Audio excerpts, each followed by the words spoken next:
እንዲህ ያለው ሙሽራ አይታችኋል? በራሱ ሥጋ የደገሰ በራሱ ደም ያረካ ያለው ሙሽራ ዓለም አይታ ታውቃለህ? እውነተኛ ክርስቲያን ቅዱስ ዮሐንስን ወንጌላዊ ይመስላል ይላል። ምክንያቱም የክርስቶስን እናት ይዟት ይሄዳል ይላል። የንጉሥ ሶሎሞን አክሊል የንጉሥ ክርስቶስ የሾህ አክሊል ነበር። በሰሙነ ሕማማቱ ደግሞ ወይኑን ደም ይሆን ዘንድ የእሱም የአባቱ ፈቃድ ሆነ። ማንን አፈቀራችሁ እናንተ? የማን ፍቅር አንወለላችሁ እናንተ? በማን ፍቅር ተንበረከካችሁ እናንተ? ለማን ፍቅር እጅ ሰጣችሁ እናንተ? ቅዳሴ በተቀደሰ ቁጥር ቤተ ክርስቲያን ወደ ኋላ አርብ ላይ ነው የምትሄድ። አርብ ላይ ወደፊት ደግሞ የዘላለም ሕይወት ውስጥ ነው የምትገባው። እናንተ ክርስቲያኖች በልቡ ደስታ ቀን በቀራንዮ በሰርጉ ቀን ደም የተረጨውን እንጂ እሱን ታዩ ዘንድ ነው። ባለጸጋ ሲሆን ፍጹም ስለኔና ስለናንተ ደሃ ሆነ። እንዲህ አይነቱ ሙሽራ አይታችሁ ታውቃላችሁ?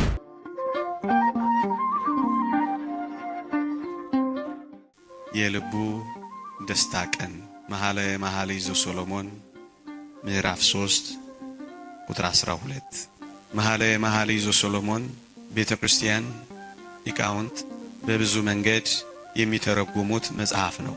አንደኛ በእግዚአብሔርና በእስራኤል መካከል ባለው ፍቅር ይተረጉሙታል።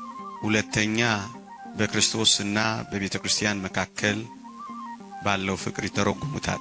ሶስተኛ በእግዚአብሔርና በአንዲት እግዚአብሔርን በምታመልክ እግዚአብሔርን በምትፈልግ በአንዲት ነፍስ በአንዲት ምእመን መካከል ባለው ፍቅርና ግንኙነት ይተረጉሙታል። አራተኛ በክርስቶስና በተወዳጅ እናቱ በእመቤታችን በቅድስት ድንግል ማርያም መካከል ባለው ፍቅር ይተረጉሙታል። አምስተኛ እግዚአብሔርን በምታገለግል በአንድ አገልጋይ እና በእግዚአብሔር መካከል ባለው ፍቅር ይተረጉሙታል። እኔ ዛሬ የመረጥኩት በክርስቶስና በቤተ ክርስቲያን መካከል ባለው ፍቅር የሚተረጉሙትን ጥቂት አሰማችኋለሁ። መኃልየ ዘሰሎሞን ምዕራፍ 3 ቁጥር 12 እናንት የኢየሩሳሌም ቆነጃጅት ሆይ እናቱ ለንጉሥ ሰሎሞን በሰርጉ ቀን በልቡ ደስታ ቀን የደፋችለትን አክሊል ታዩ ዘንድ ኑ ውጡ የሚለውን ቃል ምክንያት አድርገን ጥቂት እንመካከራለን።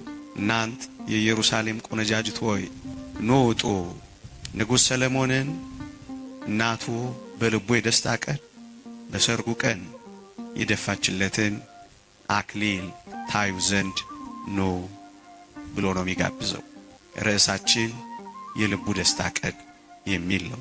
ለስሙ ለንጉሥ ሰሎሞን የተጠቀሰ ለፍጻሜው ግን ለንጉሡ ክርስቶስ የተሰጠ ቃል ነው። ንጉሥ ሰሎሞን ሰላማዊ ንጉሥ ነው። ንጉሡ ክርስቶስ የሰላም ንጉሥ ነው። የሰላም አለቃ ነው። ንጉሥ ሰሎሞን የመጀመሪያውን ቤተ መቅደስ እንደጨረሰ ከካህናቱ ቀድሞ የምስጋና መሥዋዕት የሰዋው በቤተ መቅደሱ ንጉሥ ሰሎሞን ነው። ኋላም ሌሎች ካህናት የተከተሉት ነው። ንጉሡ ክርስቶስም ቅድስት በተባለች በመስቀል ራሱን መሥዋዕት አድርጎ የሰጠ ንጉሥም ካህንም የሆነ ኋላ እሱ ቅድስተ ቅዱሳን በምትባል መስቀል ራሱን ከሰዋ በኋላ ሌሎች ካህናት ዛሬ እስካሉት ድረስ በቤተ መቅደስ የተከተሉት ብዙ ካህናት የሰጠን ንጉሥ ክርስቶስ ነው። በልቡ ደስታ ቀን የተባለች የልቡ ደስታ ቀን የሰርጉ ቀን ተብላ የተጠራች ደስታ የሌለንን፣ ሰላም የሌለንን፣ እርቅ የሌለንን፣ ፍቅር የራቀንን በዕለተ ዓርብ በልቡ ደስታ ቀን በቀራንዮ በሰርጉ ቀን ሁላችንን ከወጣንበት ቤት የመለሰን፣ ከተቅበዘበዝንበት የታቀፈን፣ ከወደቅንበት ያነሳን፣ ከተጣልንበት ወልውሎ የሰነገለን የልቡ ደስታ ቀን ዕለተ ዓርብ ናት። የሰርጉ ቀን የቀራንዮ ዕለት ናት። የንጉሥ ሰሎሞን አክሊል የንጉሥ ክርስቶስ የሾህ አክሊል ነበረ። እሱን ታዩ ዘንድ ኑ ብሎ ነው የሚጋብዘው ንጉሥ ሰሎሞን። ወገኖቼ ወንጌል በሰርግ ተጀምሮ በሰርግ ነው የተፈጸመው። በቃና ዘገሊላ የሰርግ ጅማሬ ተከፍቶ በቀራንዮ ሰርግ በልቡ ደስታ ቀን በዕለተ ዓርብ ሌላ ሰርግ ላይ ነው የተጠናቀቀው። በመጀመሪያው ሰርግ ቤት በዚያ በቃና ዘገሊላ ውሃውን ወይን አድርጎ ነው ሰርግ ቤቱን ያደመቀው። በመጨረሻው ሰርግ ቤት በቀራንዮ ደግሞ ወይኑን ደም አድርጎ ነው ደስታውን የፈጸመው። በመጀመሪያው ሰርግ ቤት የኢየሱስ እናት በዚያ ነበረች ተብሎ ነው የተጠቀሰው። በመጨረሻው ሰርግ ቤት በቀራንዮ እነኋት እናትህ ተብሎ የቤተ ክርስቲያንን እናት ነው የሰጠው። በዚያ በቃና ዘገሊላ የኢየሱስ እናት ብቻ ተብላ ነበር የተጠቀሰችው። በመጨረሻው ሰርግ ቤት በቃና ዘገሊላ ግን የሁላችን እናት ሆነን። አንድ ሊቅ እንዲህ ይላል፣ እውነተኛ ክርስቲያን ቅዱስ ዮሐንስን ወንጌላዊ ይመስላል ይላል። ምክንያቱም የክርስቶስን እናት ይዟት ይሄዳል ይላል። ክርስቲያን መሆን ከፈለግ እንደ ቅዱስ ዮሐንስ መሆን ትችላለህ። በቀራንዮ ሰርግ ቤት እናት ትሸለማለህ ይላል። በዚያ የእሱን እናት በዚህ የሁላችን እናት ሰጠን። በዚያ በመጀመሪያው ሰርግ ቤት በቃና ዘገሊላ አንቺ ሴት ሲላት ሰማን። በቀራንዮም ሰርግ ቤት አንቺ ሴት እነሆ ልጅሽ አላት። በቃና ዘገሊላ ሰርግ ቤት ታስታውሳላችሁ፣ መጀመሪያ መናኛ የሆነው እዚህ ግባ ማይባለው ወይን ነበር የቀረበው። ከዚያ በኋላ ነው ጣፋጩን ወይን የተወደደ ጌታችን የሰጣቸው። በቀራንዮ ሰርግ ቤትስ ካላችሁኝ መጀመሪያ መከራውን፣ መጀመሪያ ሐዘኑን፣ መጀመሪያ ሕማሙን፣ መጀመሪያ ስቃዩን አሳየ። መራራ የሆነውን ስቃይ አየ። ከዚያስ ካላችሁኝ ጣፋጭ የሆነውን ትንሣኤውን ገለጠልን። በዚያ መናኛውን እንዳስቀደመ በዚህ መከራውን አስቀደመ። በዚያ ጣፋጩን ወይን እንዳስከተለ በዚህም ጣፋጭ የሆነውን ትንሣኤውን አስከተለ። በቃና ዘገሊላ ሰርግ ቤት የተወደዳችሁ ክርስቲያኖች ታስታውሳላችሁ። በቃና ዘገሊላው ውሃውን ወይን ያደርግ ዘንድ በእናቱ ተጠየቀ፣ በእናቱ ተለመነ። በመጀመሪያው ሰርግ ቤት። በሁለተኛው ሰርግ ቤትስ ያላችሁኝ እንደሆነ በሰሙነ ሕማማቱ ደግሞ ወይኑን ደም ይሆን ዘንድ የሱም የአባቱም ፈቃድ ሆነ። በመጀመሪያ የእናቱ በቃና ዘገሊላ፣ በመጨረሻ ደግሞ የአባቱ በቀራንዮ ሰርግ ቤት በልቡ የደስታ ቀን። በመጀመሪያው ሰርግ ቤት በቃና ዘገሊላ የተወደደች እናቱ የእመቤታችን የቅድስት ድንግል ማርያም ልመና፣ ጥየቃ፣ ምልጃ የተወደደ መድኃኒታችንን ወደ አደባባይ ተልኮ አወጣው። ወደ መጀመሪያው ታምራት አደረሰው። ለአደባባይ የበቃውን አስደናቂውን ታምራት እንዲፈጽም አደረገው። በሁለተኛው ሰርግ ቤት በልቡ ደስታ ቀን በቀራንዮስ ያላችሁኝ እንደሆነ የአባቱ ፈቃድ ደግሞ ዓለምን በክቡር ደሙ ያድን ዘንድ እርሱን ወደ መስቀል አደረሰ። የመጀመሪያው ወደ አደባባይ ታምራትና ተልእኮ፣ የመጨረሻው ደግሞ እኛን የማዳን ሥራውን አሳየ። ለዚህ ነው በመግቢያዬ ወንጌል ክርስትና የእግዚአብሔር እኛን የማዳን ሥራ በሰርግ ተጀምሮ በሰርግ ነው የተጠናቀቀው ያልኳችሁ ወገኖቼ። በመጨረሻ በተወደደ የመድኃኒታችን የኢየሱስ ክርስቶስ የመጨረሻ መገለጥስ ምንድነው ያለው ካላችሁ ሆይ ሰርግ ነው ያለው። የቅዱስ ዮሐንስ ራእይን የመጨረሻዎቹን ምዕራፍ ስታነቡ የበጉ ሰርግ ራት ተዘጋጅቷል ይልና ቤተ ክርስቲያንን ይጠራታል። ንጽሕናቸውን የጠበቁ እግዚአብሔርን አክብረው የኖሩ እንደ ንጽሕት ድንግል ሳያድፉ የቆዩ ከበጉ ሰርግ ራት ይሳተፉ ዘንድ ይጠራሉ። በሰርግ ይጠናቀቃል ነው ያልኳችሁ። ሰርግ በነገራችን ላይ ቤተ ክርስቲያን ሁል ጊዜ ሰርግ ቤት ናት። ሁል ጊዜ የልቡ ደስታ ቀን ላይ ናት። እንዴት ካላችሁኝ ዓርብ ላይ ናት ቤተ ክርስቲያን። እዩ፣ መሥዋዕት በተሰዋ ቅዳሴ በተቀደሰ ቁጥር ቤተ ክርስቲያን ወደ ኋላ ዓርብ ላይ ነው የምትሄደው። ዓርብ ላይ ወደፊት ደግሞ የዘላለም ሕይወት ውስጥ ነው የምትገባው።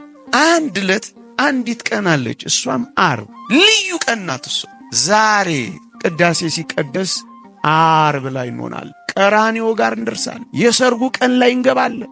ሁል ጊዜ ሰርግ ነው። ለዚህ ነው መጽሐፈ ቅዳሴያችንን ሰምታችሁት ከሆነ መኑ ዘርእ መራዌ ዘይጠብ ሥጋሁ በጊዜ ከብካቡ፣ በሰርጉ ጊዜ ሥጋውን ቆርሶ ያበላ፣ በሰርጉ ጊዜ ደሙን አፍሶ ያጠጣ እንዲህ ያለ ሙሽራ ያየማን ነው እያለች ቅዳሴ ላይ ትጮኻለች። ሰርግ ላይ ነን ያልኳችሁ ለዚህ ነው። ዓርብ ላይ ሁል ጊዜ ቁስሎቹ አጠገብ፣ ሁል ጊዜ ትኩሱ ደም ስር ነን ያለ ነው። እንደዚህች አይነት ቤተ ክርስቲያን ብትፈልጉ አታገኙ።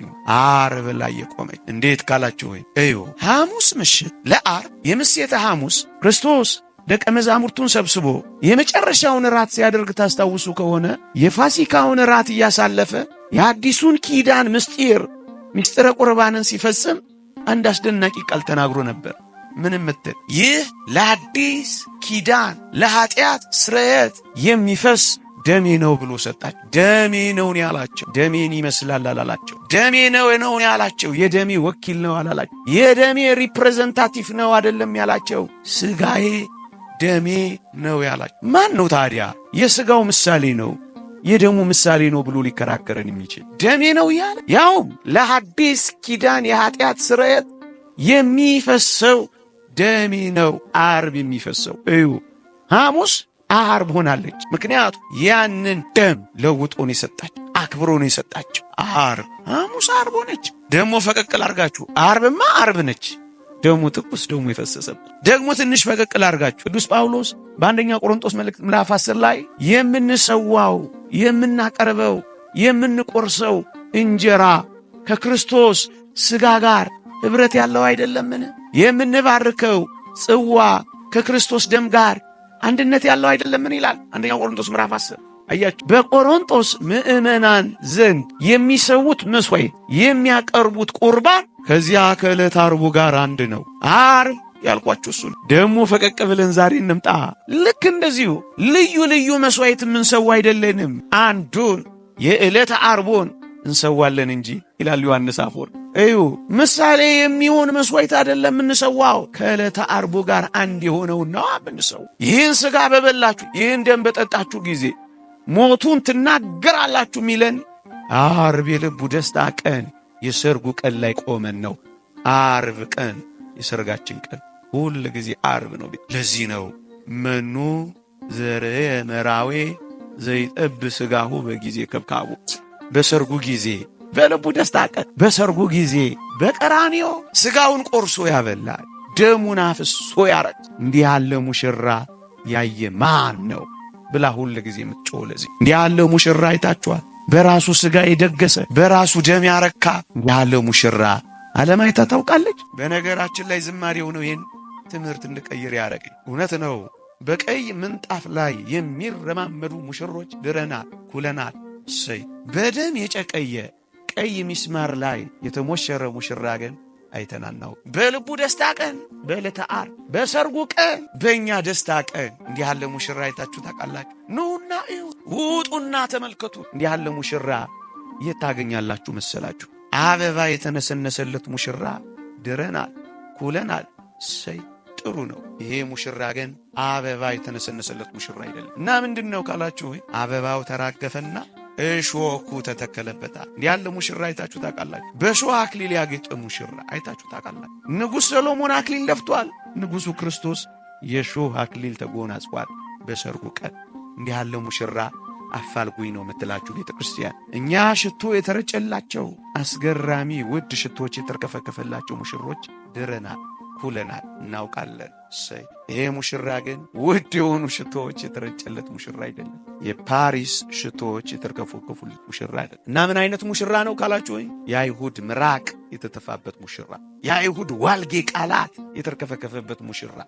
እንዲህ አይነት ሙሽራ ነው እኔና እናንተን ያጨን። እና ሙሽራችሁን አትመለከቱም? ወጣችሁ ማንን ትፈልጋላችሁ? ከዚህ የበለጠ አፍቃሪ፣ ከዚህ የበለጠ ቃል ኪዳን ይገባላችሁ፣ ከዚህ የበለጠ ያስደስታችሁ፣ ከዚህ የበለጠ ያረካችሁ፣ ከዚህ የበለጠ ያስደስታችሁ እንዲህ ያለ ሙሽራ የት ታገኛላችሁ? ሙሽሪት እኮ ስራዋ ሙሽራዋን ስትጠብቅ መኖር እኮ ነው። ተውባ፣ ተቆንጅታ፣ ተሰንግላ፣ ታርማ፣ ታንጻ፣ ተደንግላ፣ ተሰንግላ። ማንን አፈቀራችሁ እናንተ? የማን ፍቅር አንወለላችሁ እናንተ?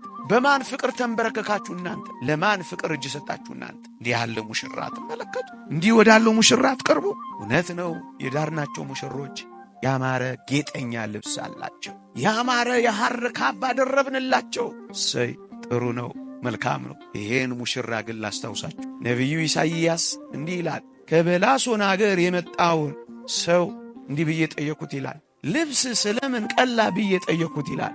መልስ እሱም እንዲህ አለኝ ይላል፣ የወይን መጥመቂያውን ቻይን ረግጨዋለሁ፣ ልብሴም ላይ ተረጨብኛለኝ ይላል። በአጌጠ ልብስ ባማረ ልብስ አይደለም። ስለ እኔና ስለ እናንተ በራሱ ፈቃድ፣ በባህሪ አባቱ በአብ ፈቃድ፣ በመንፈስ ቅዱስ ፈቃድ ብቻውን የተሰቀለ ብቻውን የተተወ እንዲህ አይነት ሙሽራ አለ።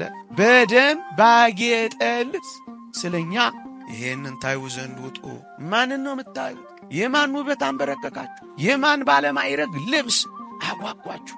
የአይን አምሮታችሁን የልብ ምኞታችሁን ከዚህ ሙሽራ አይናችሁን ወዴት ነቀላችሁ? እናንት ክርስቲያኖች በልቡ ደስታ ቀን በቀራንዮ በሰርጉ ቀን ደም የተረጨውን እንዴ እሱን ታዩ ዘንድኑ ውጡ ነው የሚለው ወገኖች። እንዴ ገጻቸውን ከስር ከስር የሚያስውቡላቸው፣ ደም ግባታቸው እንዳይጠፋ በሜካፕ የሚያስውቧቸው ሙሽሮችን ድረናል፣ ኩለናል። ሰይ ላባቸውን ከስር ከስር ባማረ ዋይፕስ የሚጠረጉ አሁን ወደ ጓዳ ገባ እያሉ የሚዋቡ ብዙ ሙሽሮችን ድረናል፣ ኩለናል።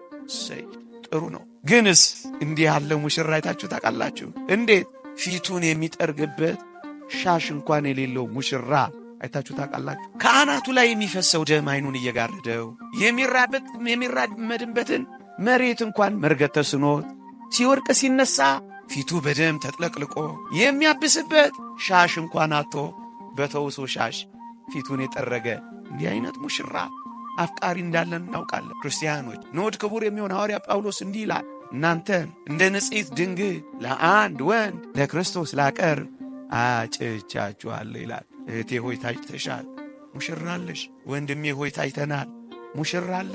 ተዋህደን የምንኖረው አምላክ አለ።